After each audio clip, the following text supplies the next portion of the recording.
Once again, it is Monday in River West neighborhood. Broadcasting live from the riverwestradio.com is the Green Neighborhood Initiative. This is Eric the Green Guy coming to you live from River West Radio. This is dedicated to the one I love, my best friend, the mighty Aminetta.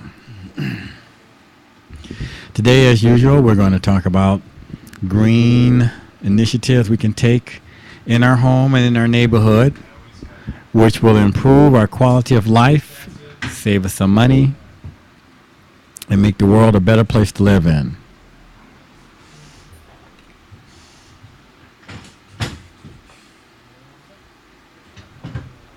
Today we're going to pick up where we left off last week by reviewing several texts and going over several simple things we can do to save us some money, save the planet, and maybe even raise some money for some community service organizations. We have Green Goes With Everything, authored by Sloan Barnett. We have The Green Consumer by John Elkington and Julia Hills, and we have Residential Energy by John Krieger and Chris Dorsey.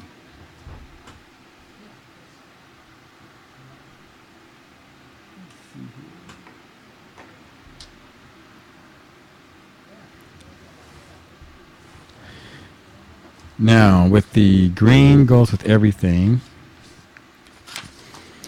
some of the things that Sloan Barnett talks about in her book are the real dirt on clean, scary clean, safe clean, clean body, clean baby, clean food, clean water, clean air, and clean energy. Seems rather comprehensive. I like that.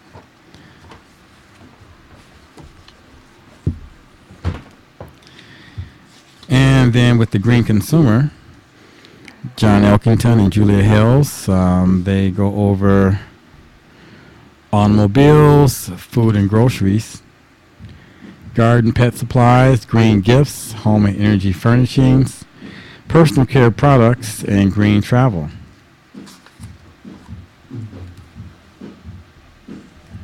Residential energy is about cost savings and comfort for existing buildings.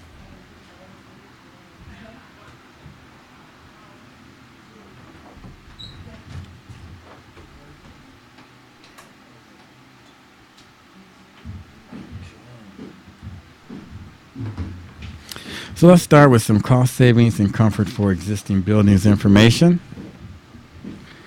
Hope you can hear me well out there in radio world on the internet.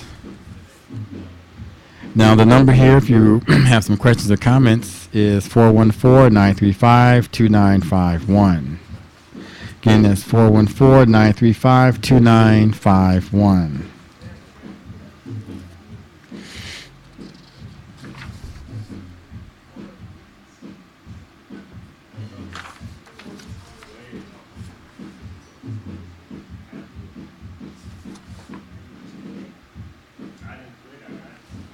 Well, let's start off with talking about the energy and building shell of a building. Visual inspection of all of a building's potential flaws can be difficult and time-consuming. A more practical and swift, accurate way to diagnose building shell problems involves 4 diagnostic procedures: blower door testing, tracer gas testing, infrared scanning, and duct blower testing. Since a large percentage of heat flows occurs at the building's thermal weak points, finding their location is essential.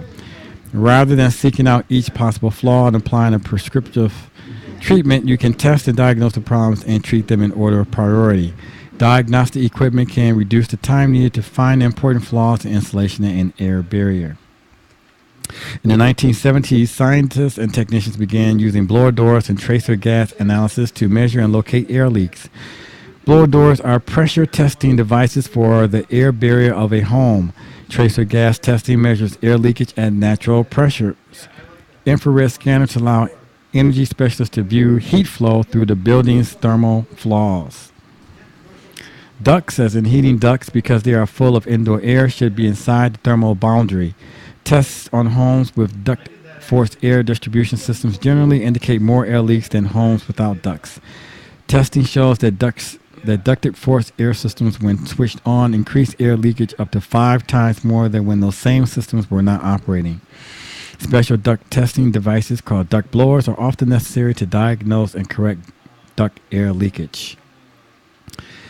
An inexpensive way to prevent or minimize duct leakage is by going and getting some aluminum tape from your local hardware store. For example, sometimes in your home, when you turn on the air handling system, you may eventually hear some pops and bumps and rattling in your furnace. That may be because of a rivet has popped off of the furnace, and therefore, when the air begins to flow and the heat temperature increases, the metal begins to bend.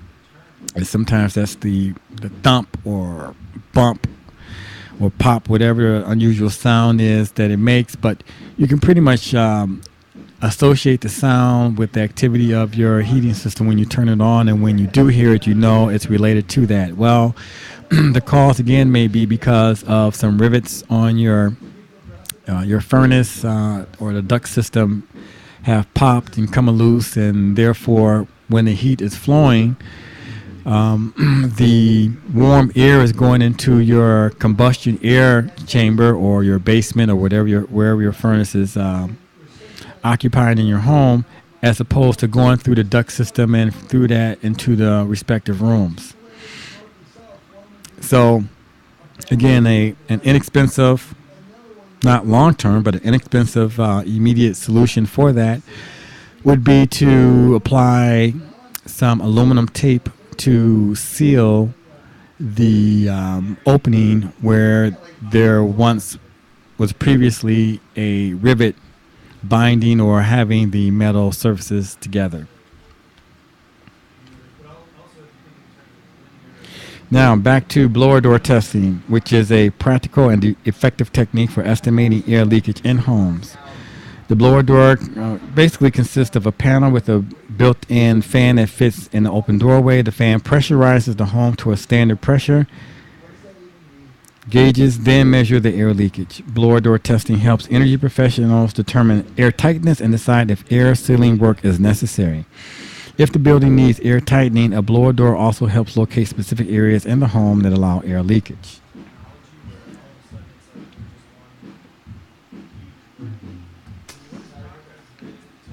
I hope all of you are staying hydrated. It's a hot one today.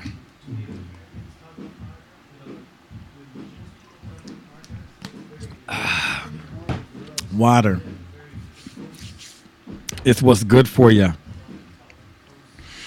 Speaking of water, some of you who listen to the program on a regular basis may know that frequently I talk about bottled water, and this time will be no exception. Listen, citizens of River West, Milwaukee, Wisconsin, and the United States, and around the world for that matter. Do not believe the hype. Bottled water, plastic bottled water is it's not a convenience, really. When you consider the amount of money, just talking about Milwaukee municipalities, that you spend on bottled water,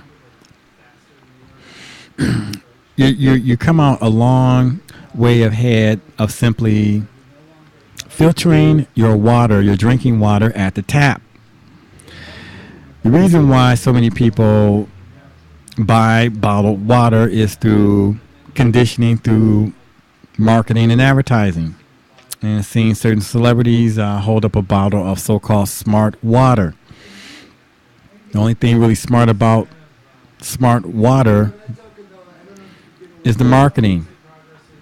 You know, you put smart on anything, and those persons who deem themselves reasonably intelligent or smart are going to buy it. Water is no exception, unfortunately. The smart thing to do is to have several non-disposable bottles of water, be it tin, aluminum, stainless steel, or even some manner of recycled plastic water bottle. Have one, in the house, handy, in your automobile, be it a car or truck, preferably hybrid or electric, at the workplace, just several handy on your bicycle so that when you're thirsty, want something to drink, want some water to drink, that's what you use to contain it in and drink from. No one cares about the quality of your drinking water more than you do. Therefore, why would you allow someone else to assume that responsibility when the consequences for it being less than quality water isn't as bad for them as it would be for you for drinking it? Ergo, filter your water at the tap, and in doing so, you know for certain the quality and the caliber of filtration that your water has gone through. First of all, your local municipality has to go through hundreds of different tests every day on a regular basis by according to EPA standards to make sure that it maintains a minimum quality for drinking, for consumption. Whereas there's a different degree of regulations, far less stringent, that bottled water companies must follow as directed or regulated by the FDA.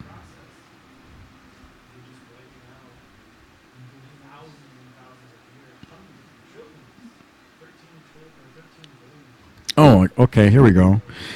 Welcome to the Green Neighborhood. My name is Eric, the Green Guy. I am the producer of the show. The things you will hear over the next remaining of this hour between 5 and 6 represent the views of the Green Neighborhood Initiative and the people making them. All opinions and quotations in no way represent River West Radio and are the sole responsibility of the producer, guests, and callers. River West Radio is not liable for any legal issues arising from the content of this program. Okay, got that out the way. That's something new.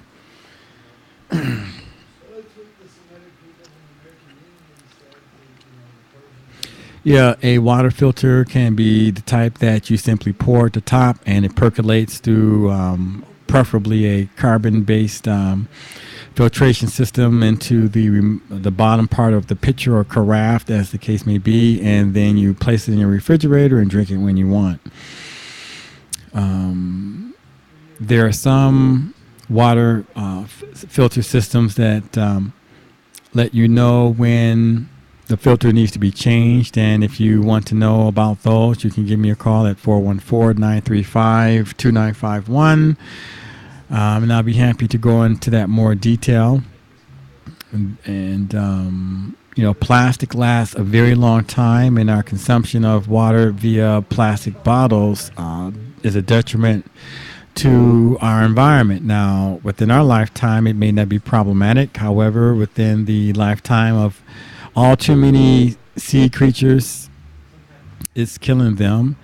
As it's oftentimes plastic breaks down in the ocean and is mistaken for food, and the sea creatures eat that and they die prematurely. And to one extent, it may affect us is that if it comes within our food chain, then we're eating seafoods which are not as healthy as they otherwise would be, for they're eating plastic in the sea.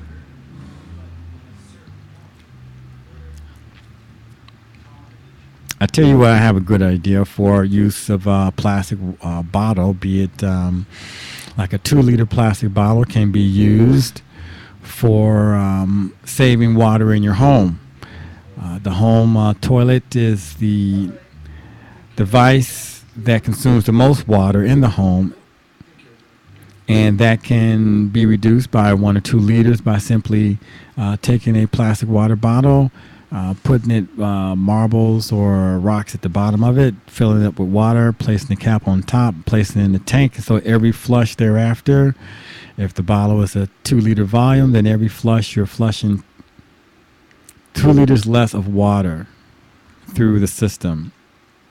The waterworks system, and therefore less energy is required to process that water and send it back to you. Because remember, neighbors, all the water that we have is all the water that there ever was, and it's all the water that we're ever going to get.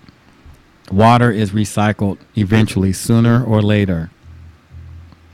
So it's best to take care of it in the flow process and make sure that we're putting less toxins in our water, be it plastic or be it formaldehyde or be it bleach or be it phosphates or what have you. It's a good idea to keep it clean through the chain. Now, another thing that to consider. Let's see here. We have. Don't want to go through that.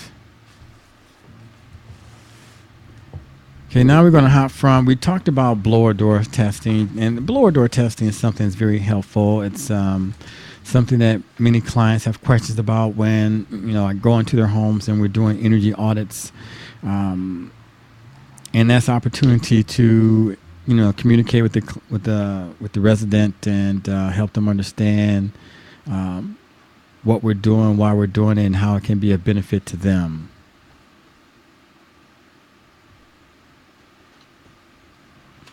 Okay, now we're going to hop to the green consumer.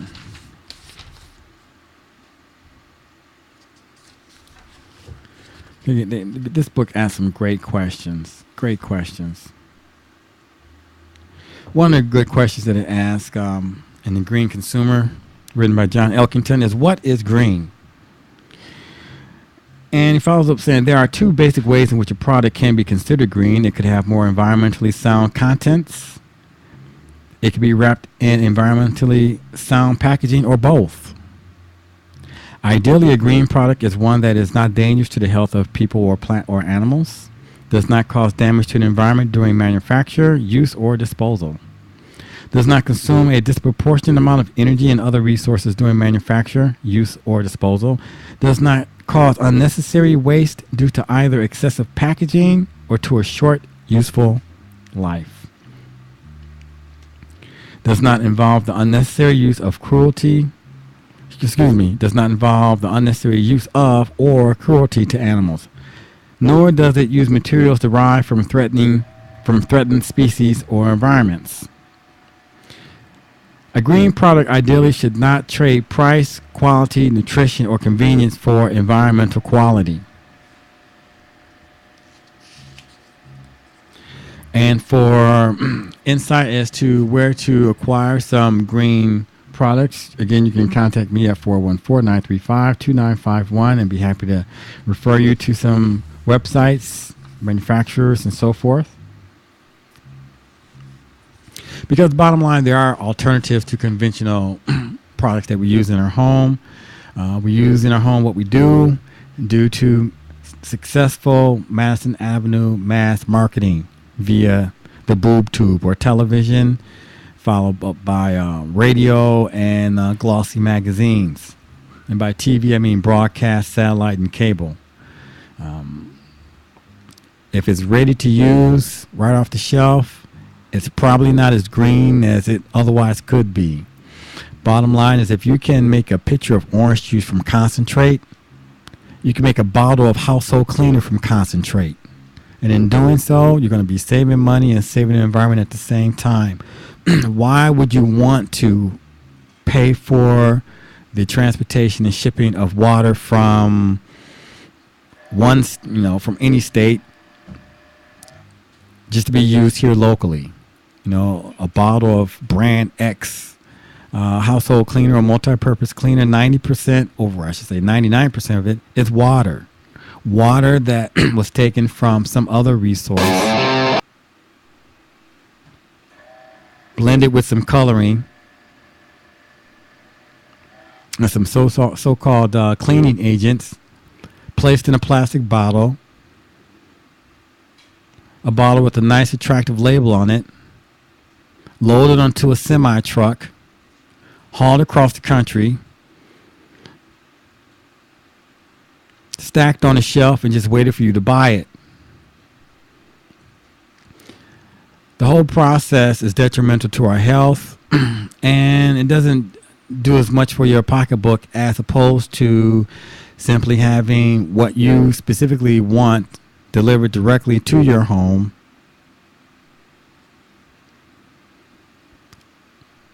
Put some of it in a dispensing container, add the water that you prefer it to have, for the concentration that you want it to be for. And as a result, you're going to be making fewer purchases. Because again, all you need is the cleaning agents. You don't need the water. You don't need to be paying for the mass freight of it being shipped across the country. If you're going to pay for shipment, you should pay for the shipment for your specific item, for your particular purchase. Again, all you need are the cleaning agents. So yeah, those are some very good questions to consider when you're buying something for your home or personal care.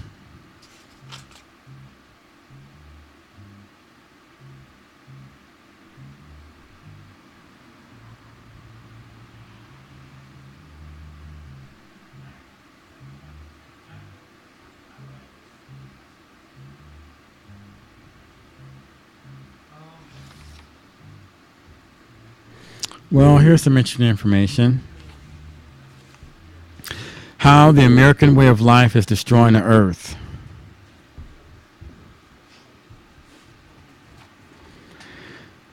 Per person, again, this is from the book The Green Consumer, per person, daily household trash produced in Calcutta, India is about 1.12 pounds. In New York City, it's 3.96 pounds. Barrels of oil wasted annually because the federal government has not raised efficiency standards for cars by 1 mile per gallon is 420,000 barrels of oil wasted annually. Amount of oil the U.S. would have to import to meet present demand if the average fuel efficiency of all cars on U.S. roads averaged 42 miles per gallon, none. Pounds of agricultural pesticides applied each year in California, 80 million pounds of agricultural pesticides applied each year in California. Agricultural, that means the food that you eat directly or as an ingredient in something that is processed for you to eat eventually. Portion of the 35,000 pesticides introduced since 1945 tested for potential health effects, 10%. Actually, it's more than that. The latest study I came across was there's about 80,000 different chemicals that are introduced into our typical household and personal care products, and about 10% of 80,000, or I should say less than 10% of 80,000 have been tested for their safety immediately and eventually. Plastic bottles Americans go through every hour is 2.5 million. Styrofoam cups thrown away each year in the U.S., 25 billion. Americans living in areas with levels of air pollutants the federal government considers harmful, 110 million.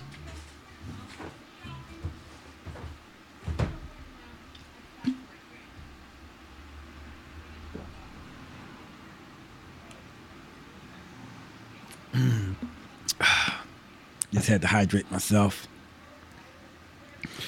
Trees wasted each week by Sunday newspapers not being recycled, 500,000 with 500,000. Homes that could be heated by the wood and paper thrown away each year, 5 million homes for 200 years. Scrap tires generated by American drivers in way back in 1988, 246.9 million.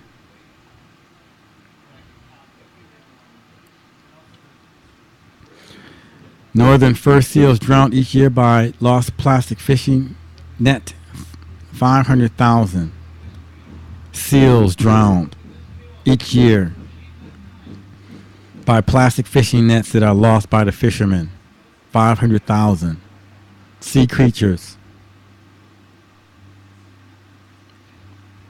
Estimated number of seabirds, marine mammals, fur seals killed each year as a result of eating or being strangled by plastics.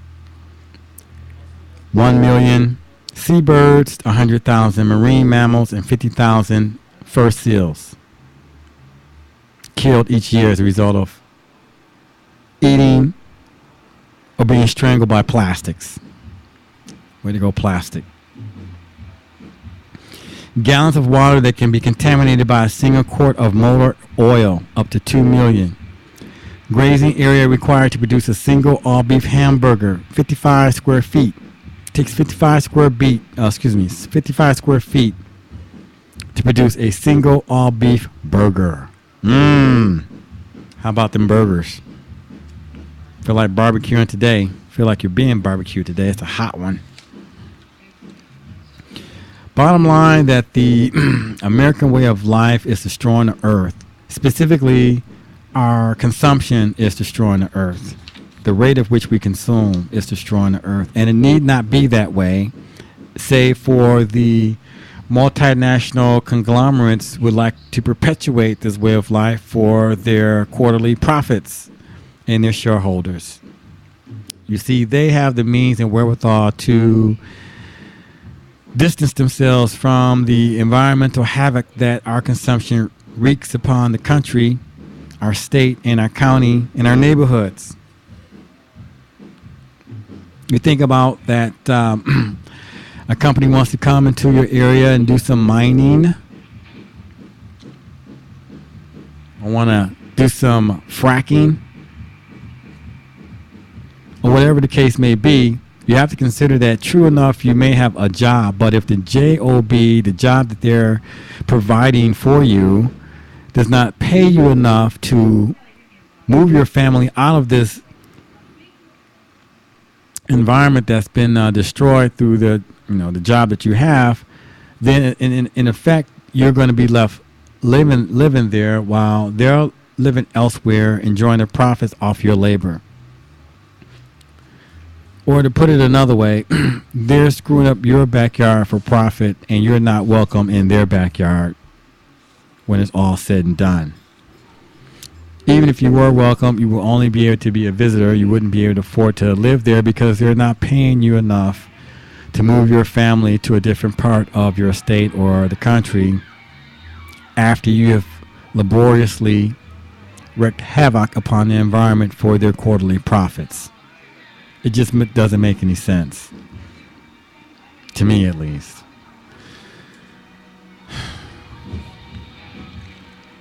So, how to be a green consumer? Well, you can think about some of the questions that we went through before. Is it dangerous to the health of people or planets?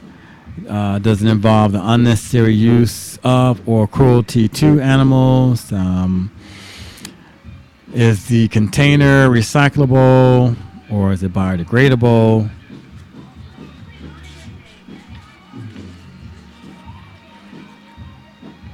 So look for products packaged in recyclable materials such as cardboard, glass, not in plastic containers unless the plastic can be recycled, and you're going to make it a point to recycle the plastic containers. Buying in bulk has its benefits, but it's better to buy in concentrate than bulk, because buying in bulk does not reduce the amount of refuse or trash. If you buy in bulk, 20 cases of brand X, you still have 20 cases of brand X containers that needs to be disposed of.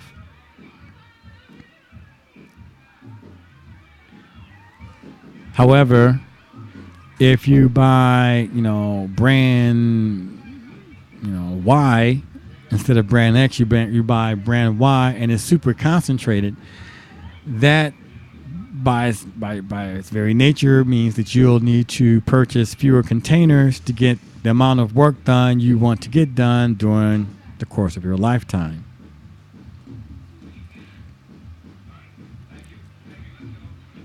Look for products that can be recycled or that are biodegradable. Look for products made from recycled paper, aluminum, or other reusable materials. Choose products that don't contain bleach or dyes. Avoid buying anything packaged in styrofoam or similar flexible foam materials.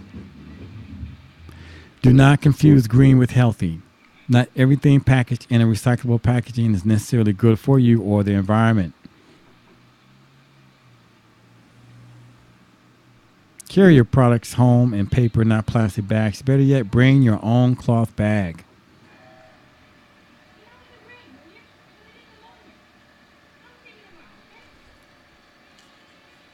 So those are some tips you can apply in being a green consumer.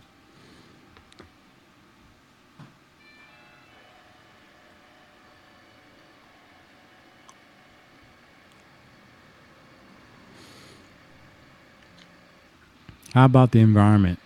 It's the only one we have. Better take care of it. Unless we all want to be walking around in either scuba gear or some manner of astronaut uniform or hazmat outfit.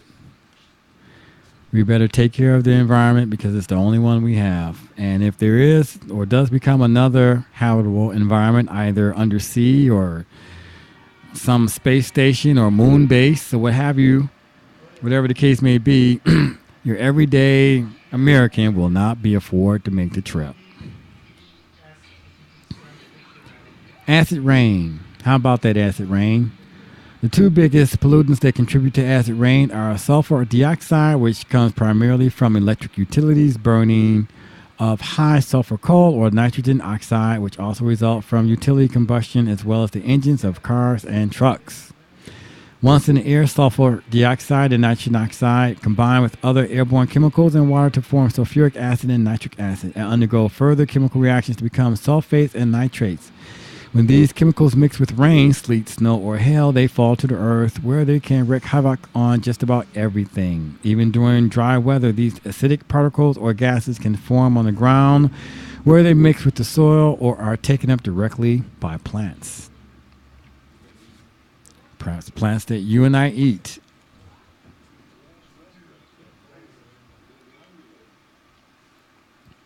One of the biggest problems of acid rain is the acidification of it causes in lakes and streams, killing fish and other aquatic life.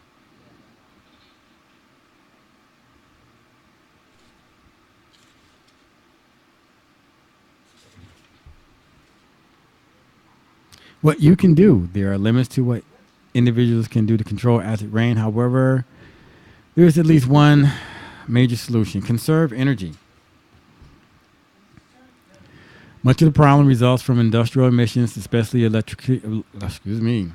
Much of the problem results from industrial emissions, especially electricity generating utilities that use high sulfur coal.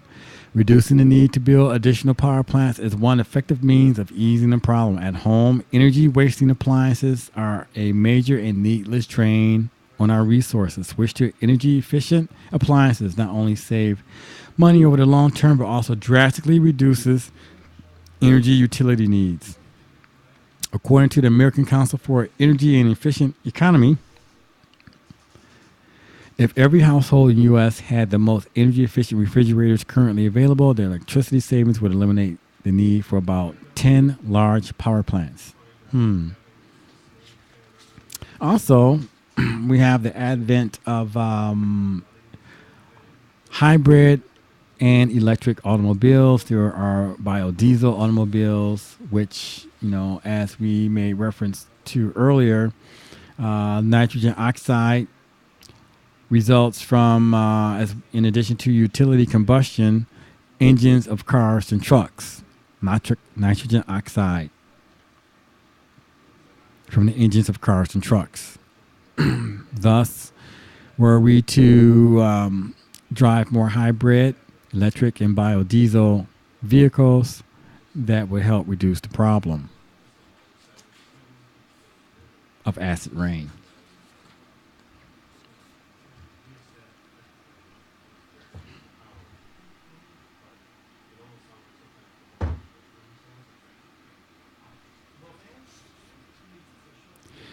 Global warming and the greenhouse effect. The world is warming, some experts say, and it's directly resulted from the gases and pollutants we spew into the atmosphere. However, one thing is known: climatic zones are shifting, glaciers are melting, and the levels of our oceans are rising.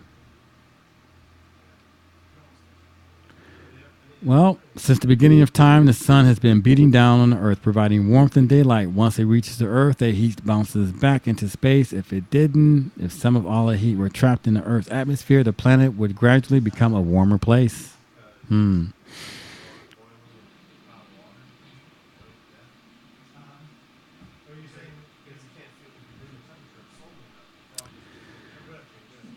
Since the dawn of the Industrial Revolution, we have been pumping billions of tons of carbon dioxide into the atmosphere, as well as smaller amounts of gases such as chlorofluorocarbons, or CFCs, methane, nitrous oxide. Those gases trap the sun's heat in the Earth's atmosphere just as a greenhouse traps warm air inside, keeping these warm, keeping things warm even on a wintry day. So the phenomenon has come to be called the greenhouse effect. One more time. Since the dawn of the Industrial Revolution, we have been pumping billions of tons of carbon dioxide into the atmosphere, as well as smaller amounts of gases such as chlorofluorocarbons, or CFCs, methane, nitrous oxide. Those gases trap the sun's heat in the Earth's atmosphere just as a greenhouse traps warm air inside, keeping things warm even on a wintry day. So the phenomenon has been called the greenhouse effect. This effect has serious implications for future generations. With the use of computer models, scientists have predicted that the average global temperatures will increase between 3 and 10 degrees Fahrenheit by the that's not good. Middle of the next century. Hmm.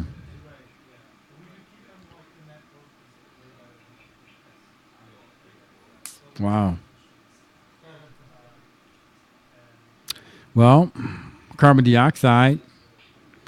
Carbon dioxide is responsible for about 50% of the greenhouse effect. It's created principally by the burning of fossil fuels. Fossil fuels being wood, coal, oil, and natural gas. Each year, human activity sends about 5.5 billion tons of carbon dioxide into the atmosphere.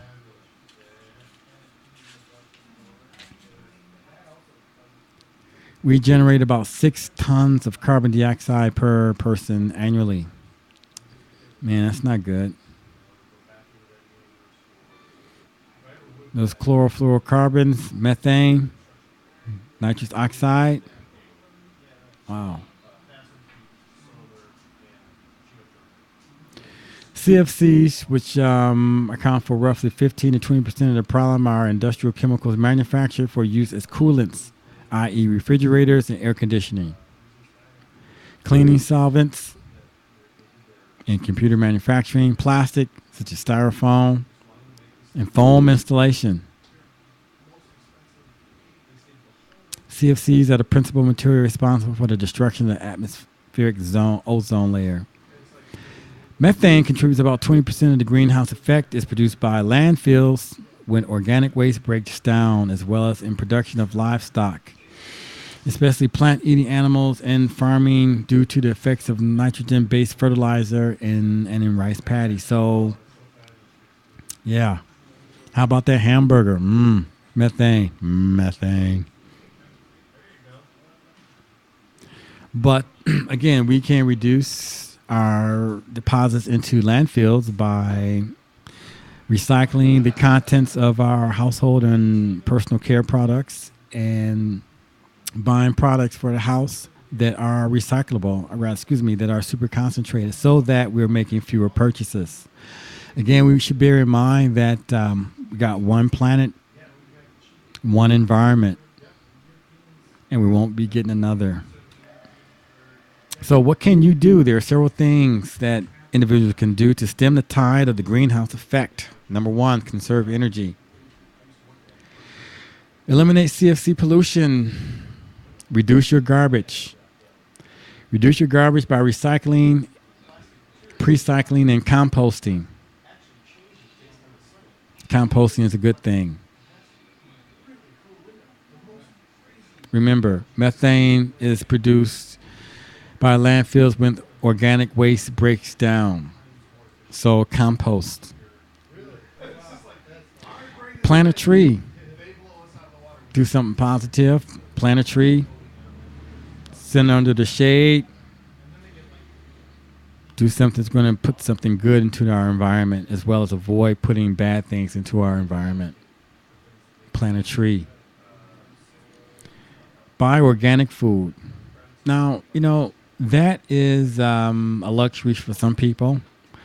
Most people may be familiar with the term organic or organic food, but whether they can or not, perhaps believe that they are unable to afford organic food. Once upon a time, food was just food. There was no such thing as organic food.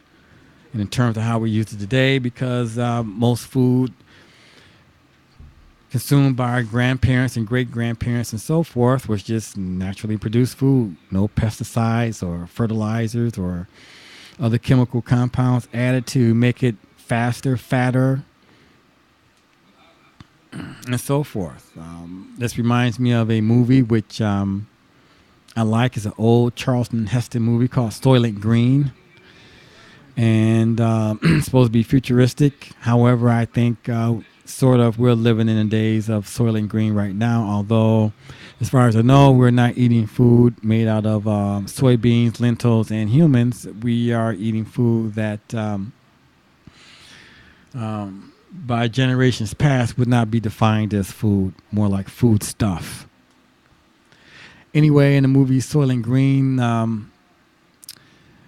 comes to find out that due to the havoc wreaked upon the environment, there's not enough food to go around for everyone. So they synthetically produce this food called Soylent Green, made out of soybeans and lentils. However, because of the pollution in the environment, on land and in the oceans, they're running out of the means to produce this food. So rather than just, bury people 6 feet under and call it a day, they recycle human beings into the food products.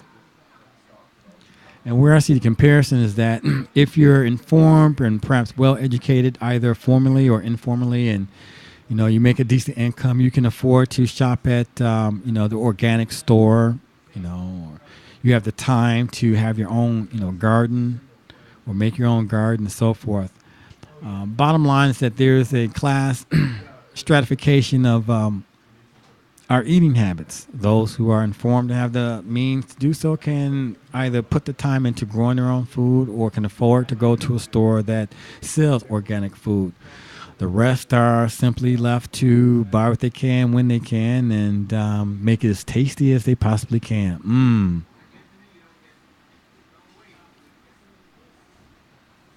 Okay, enough about that.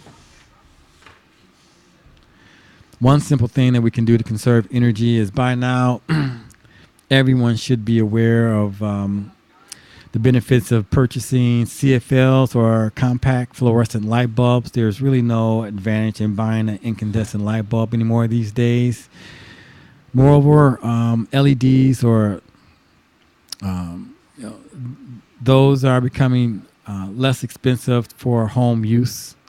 Light emission diodes are becoming more economical for residential use. But in the meantime, a compact fluorescent light bulb can last you at least 10 years, 10 times longer than an incandescent, and saves you 75% more energy. And I think that it's a great way for nonprofit organizations, our community service organizations, to fundraise. It's a great sustainable fundraiser. So if you're out there in River West Radio Land and you want some ideas for sustainable fundraising for your community service initiatives, again, give me a call at 414-935-2951. My name is Eric the Green Guy, and I love helping community service organizations sustainably fundraise for the betterment of our neighborhood. Love it. I have some great ideas, but I'll only mention them, case-by-case basis. One of my favorite things or ways to help nonprofits to fundraise is simply to have a recycling drive where you have the community bring their recyclables, their refuse, their trash to your location, deposit it into a dumpster. Dumpster's hauled away, cash value is calculated. check is cut to the community service organization. You raise the profile of the nonprofit organization. The Smith and Jones family can take home more food from the food pantry. More people can be given clothes to put on their backs and on their feet, with more funds going to community service organizations.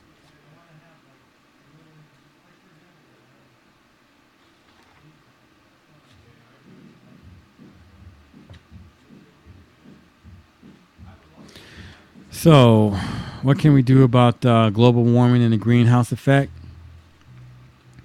Same old, same old.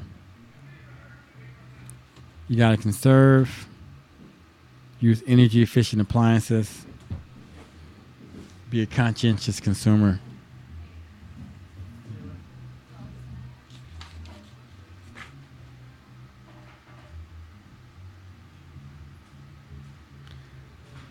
We're going to be signing off pretty soon.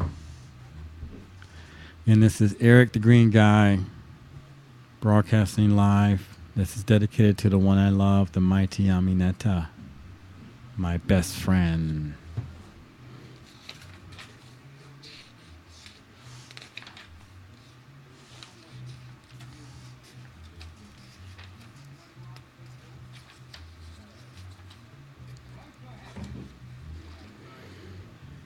Oh, great. This is great.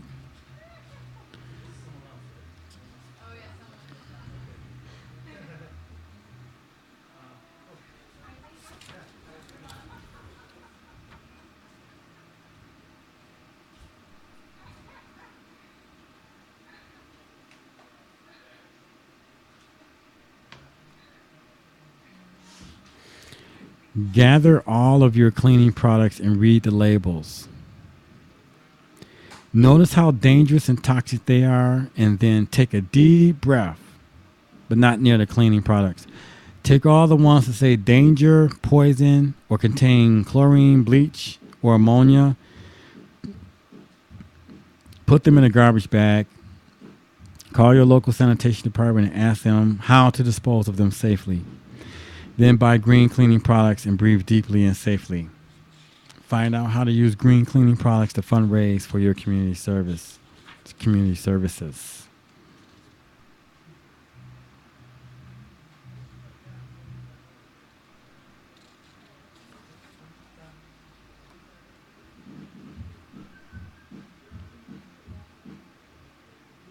Make a decision to start today.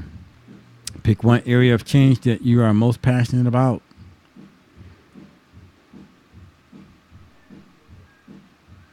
Open your mind to rethink what you know is clean. Commit to share what you learn with your friends and family. Encourage others. Encourage your neighbors. Clean does not smell like lemon. Clean does not smell like pine sol. Or excuse me, I should say, clean does not smell like pine.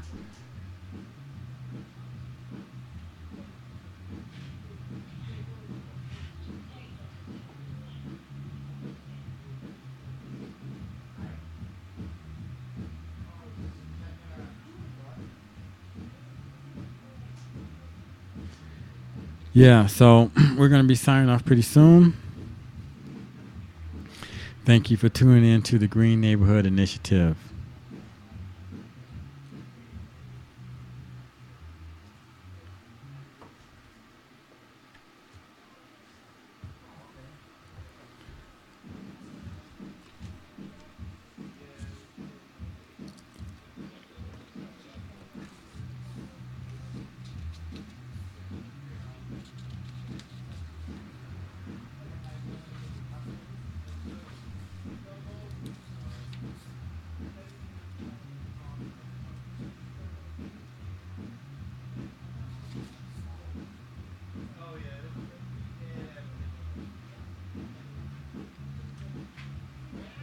Well, something to consider if a burner on your range is showing some yellow flame rather than the pure blue, call the gas company. Quick, fast, and in a hurry.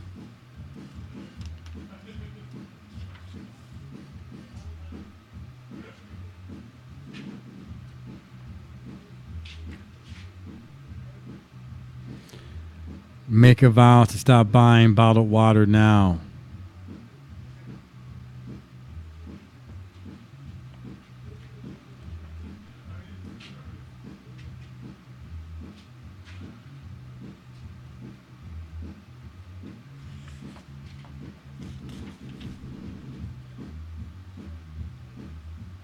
Hmm.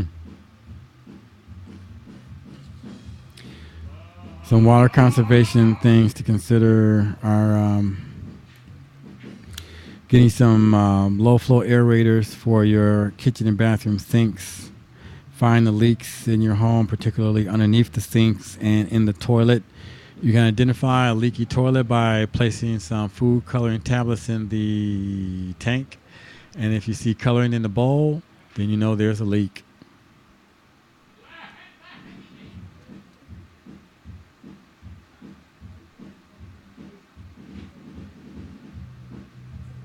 Wow, this is really a good book. Green Goes with Everything is really a good book.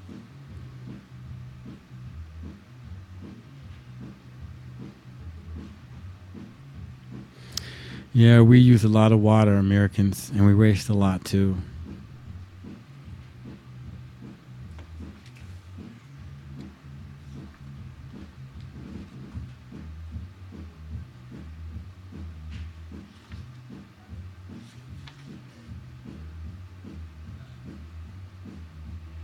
Hmm. With water, everything comes full circle. The quality of your water is determined by the level of pollutants that feed into the water supply. The purity and safety of your tap water can really depend on where you live.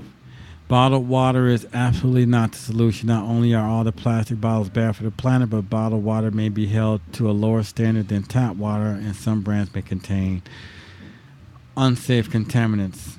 Yeah.